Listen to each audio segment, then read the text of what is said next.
Hello, my name is Michelle Boardlawn. I'm going to be doing a political, economic, sociocultural, and technological analysis of Mexico for you today. There's over 128 million people in Mexico.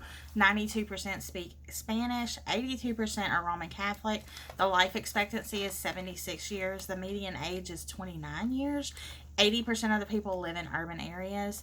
The family life is very close knit. They're normally large family units. They have a strong faith and celebrate their heritage with their loved ones. The main holidays that they celebrate are the Quinceanera, which is where a girl turns 15 and she gets a big party, she gets a fancy dress, and they celebrate her transitioning from childhood to adulthood. And they normally have a mass followed by the celebration, or the celebration followed by the mass. Another holiday is Dia de los Muertos, which is a 2-day holiday.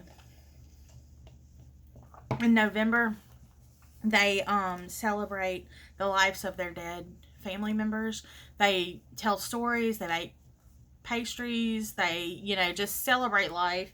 It's not a sad celebration, it's a happy celebration of their family. There's a human development index. To be considered a developed country, you have to have a 0.8. The scale is from 0 to 1, and Mexico is a 0.767. It's measured by things like poverty, the availability of health care, education, health of the people, life expectancy, availability of clean drinking water, that kind of thing. So Mexico's almost there. They're not quite considered a developed nation yet. They have a federal presidency republic, and it's a civil law system. Because of the history of corruption and dictatorships, there was a revolution in the early 1900s, which birthed the Constitution of 1917. It provided things like separation of church and state, organized the government. It helped define labor laws.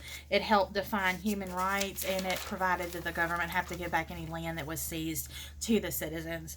Their president is Andres Manuel Lopez Obrador. I'm sure I didn't pronounce that, and I apologize. He was elected in 2018 by over half of the popular vote. The president can serve one 6-year term. And he is a member of the Morena Party, which is a conservative left-wing group. AMLO's parents were working class. He supports the agricultural workers. He supports the North American Free Trade Agreement, and he wants to keep open relations with America. AMLO believes in the market competition, which is good for a healthy economy. The main concerns of Mexico's political future are the violence and corruption. If they can keep that down, then Mexico will grow tremendously. The president is trying, but it's going to take more than just him trying, because they have a history so steeped in the corruption that they're going to have to overhaul their whole government system. Mexico's on an upward slope. They have a strong practice of protecting intellectual property rights. They have a large population of hardworking people and a ton of natural resources available for businesses. However, there is a slow... obtaining permits for businesses to come in is slow. The plumbing infrastructure and the electrical grid is not what American businesses are accustomed to. Their ease of doing business score is a 72, and currently America's is 83. So in a few years, I do believe that Mexico will have gotten all that stuff ironed out, and it will be easier to do business with them as they continue to grow. The economic growth is 2% per year. In 2020, Mexico was in the top 15 largest economies in the world. COVID did slow the Mexican economy, but it slowed every other country too, so I wouldn't discount that. The principal industries are tobacco, mining, food, oil, and manufacturing, such as airplanes and automobiles.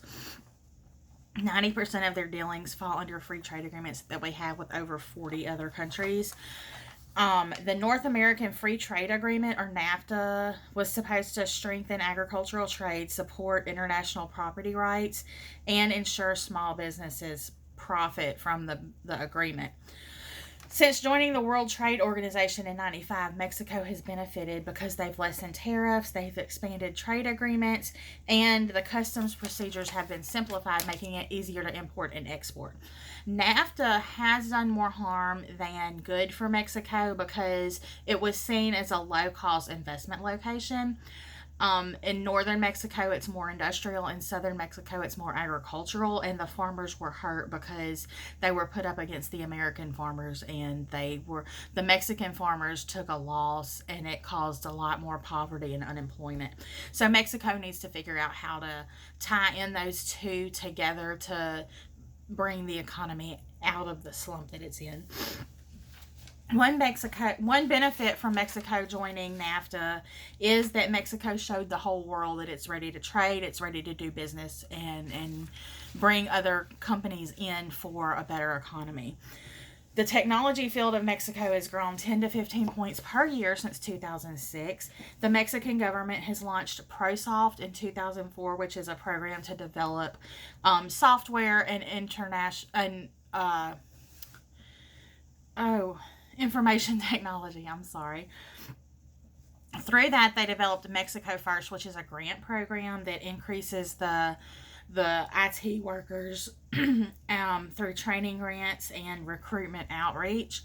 The program is now a model for other developing countries. Aside from non-agricultural businesses, Mexico has 1/3 of the largest labor productivity in information fields.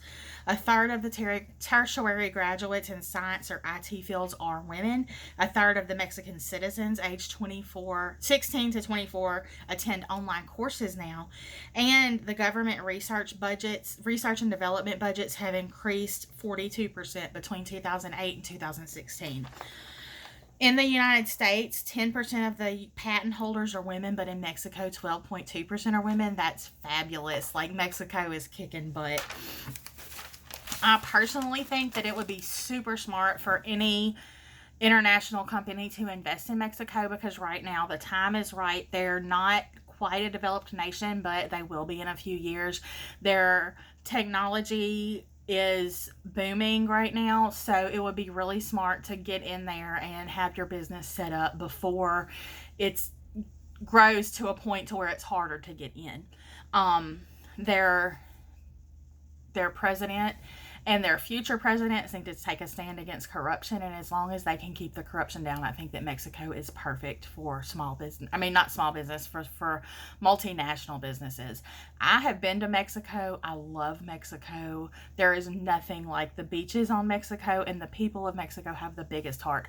I would love to have a company and be able to help raise the HDI index in Mexico to get the people better health care, to get the people more up to date on having like running water in every city, in every home, and just, help erase the poverty and have programs for my workers and their families. So, in my opinion, businesses should invest in Mexico because it is perfect time right now, and you can help them raise their score to make them a developed nation. Have a great day. Thank you for listening. Bye bye.